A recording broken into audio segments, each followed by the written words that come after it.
پاکی کیسے حاصل کریں صرف تو کلام پاک میں اتنا بتا دیا۔ اعوذ باللہ من الشیطان الرجیم، بسم اللہ الرحمن الرحیم۔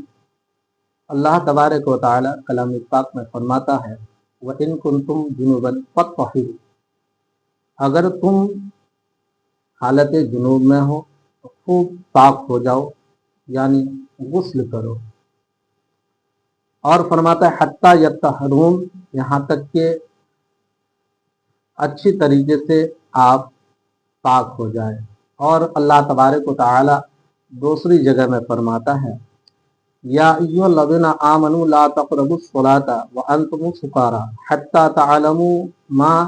تقولون ولا جنوبا الا عابري السبیل حتى تغتسلوا،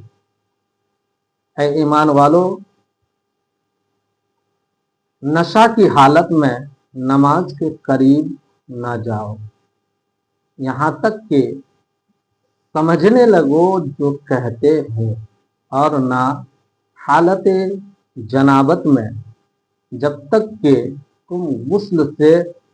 پاک نہ ہو جاؤ۔ اور اگر تم سفر میں ہو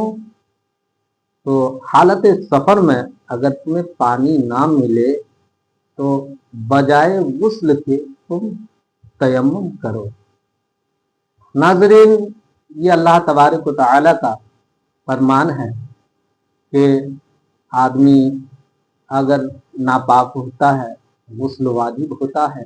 تو اس سمے جب تک وہ غسل جنابت سے پاک نہ ہو جائے تب تک وہ اللہ کی عبادت نہیں کر سکتا ہے، نماز نہیں پڑھ سکتا ہے، قرآن کو چھو نہیں سکتا ہے۔ اب انسان پاکی کیسے حاصل کرے صرف تو کلام پاک میں اتنا بتا دیا کہ جب تک تم پاکی حاصل نہ کرو تب تک تم نماز بھی نہیں پڑھ سکتے ہو، قرآن کو چھو بھی نہیں سکتے ہو، اور دوسری بات کہ نشہ کی حالت میں بھی تم نماز نہیں پڑھ سکتے ہو۔ تو ناظرین، آئے ہم حدیث رسول کا مطالعہ کریں اور اس کو دیکھیں کہ اللہ کے رسول صلی اللہ تعالی علیہ وسلم غسل کیسے فرمایا کرتے تھے۔ تو صحیح مسلم اور صحیح بخاری شریف کی حدیث پاک ہے، حضرت عائشہ صدیقہ اور رضی اللہ تعالی عنہما سے مروی ہے کہ رسول صلی اللہ تعالی علیہ وسلم جب جنابت کا غسل فرماتے تو ابتدا یوں کرتے کہ پہلے ہاتھ دھوتے، پھر نماز کے جیسا وضو فرمایا کرتے، پھر انگلیاں پانی میں ڈال کر ان سے بالوں کی جڑیں صاف کرتے، پھر سر پر 3 بار پانی ڈالتے، پھر تمام جلد پر پانی بہاتے۔ اسی طریقے سے ایک حدیث پاک حضرت ابن عباس رضی اللہ تعالی عنہما سے مروی ہے، ام المومنین حضرت میمونہ رضی اللہ تعالی عنہا نے کہا کہ نبی کریم صلی اللہ تعالی علیہ وسلم کے نہانے کے لیے میں نے پانی رکھا اور کپڑے سے پردہ کیا، حضور نے ہاتھوں پر پانی ڈالا اور ان کو دھویا، پھر پانی ڈال کر ہاتھوں کو دھویا، پھر داہنے ہاتھ سے بائیں پر پانی ڈالا، پھر استنجا فرمایا، پھر ہاتھ پر زمین پر مار کر ملا اور دھویا، پھر کلی کی اور ناک میں پانی ڈالا اور منہ اور ہاتھ دھوئے، پھر سر پر پانی ڈالا اور تمام بدن پر بہایا،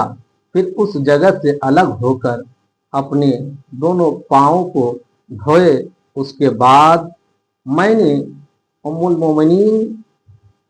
حضرت میمونہ کہتی ہے کہ میں نے آقا کریم صلی اللہ تعالی علیہ وسلم کو پانی پوچھنے کے لیے ایک کپڑا دیا،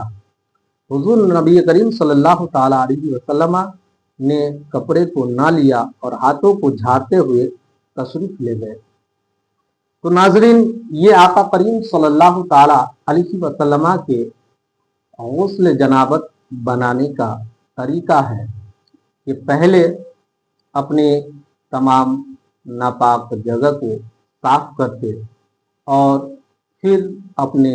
دونوں ہاتھوں کو دھوتے، پھر کلی کرتے اور پورے بدن پر پانی بہاتے۔ اسی کو علماء کرام نے آقا کریم صلی اللہ تعالی علیہ وسلم کے اس طریقے کو جب دیکھا تو علماء نے کہا کہ غسل جنابت میں 3 فرض ہیں۔ پہلا کہ اپنے ہاتھوں کو دھونا، پھر کلی کرنا اور ناک میں پانی ڈالنا اور پورے بدن پر پانی بہانا، یہ غسل کرنے کا طریقہ ہے۔ اب ناظرین کلی کرنے کا طریقہ آدمی یہ سمجھتا ہے کہ ایسے پانی ہاتھ میں لیا اور منہ میں ڈالا اور کلی کر کے فارغ ہو گیا۔ ناظرین یہ کلی کرنے کا طریقہ نہیں ہے، بلکہ علماء فرماتے ہیں کہ منہ کے ہر پرزے، گوشے، ہونٹ سے حلق کی جڑ تک ہر جگہ پانی کا پہنچ جانا ضروری ہے۔ اب اگر آپ کے منہ کے اندر مسوڑے میں ہو یا دانتوں کے اندر کوئی چیز لگا ہو تو ناظرین جب تک اس چیز کو نہ نکالیں گے، جب تک اس چیز کو صاف نہیں کریں گے، تب تک آپ کا کلی نہیں ہوگا، اور جب کلی نہیں ہوگا ناظرین تو آپ کا غسل نہیں ہوگا۔ اسی طریقے سے دوسرا، ناک میں پانی بہانا، ناک میں پانی چڑھانا۔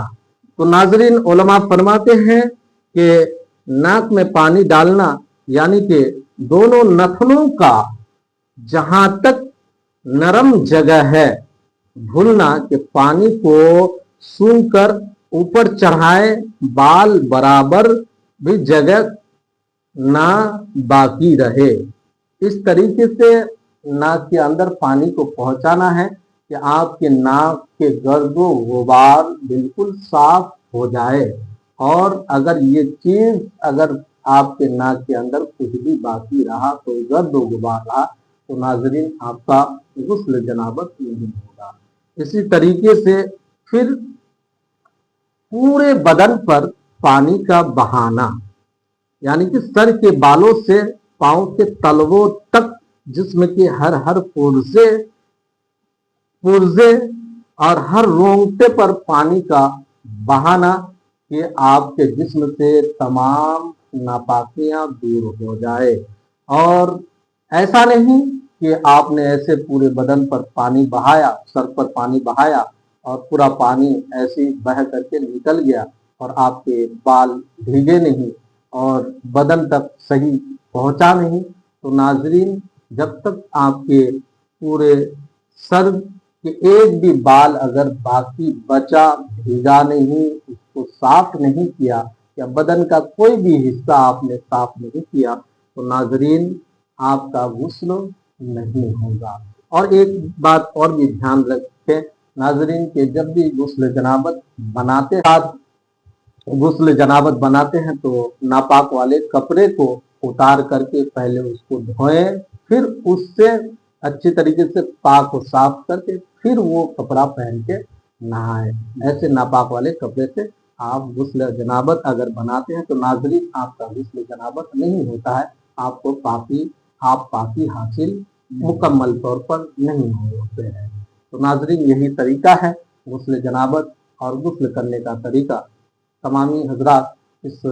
ویڈیو کو زیادہ سے زیادہ شیئر کریں اور بیل آئیکن کو دبانے کی کوشش کریں اور ویڈیو کو اینڈ تک ضرور دیکھیں۔ السلام علیکم رحمۃ اللہ وبرکاتہ۔ پھر دوبارہ دوسری ویڈیو میں ملنے کی کوشش کریں۔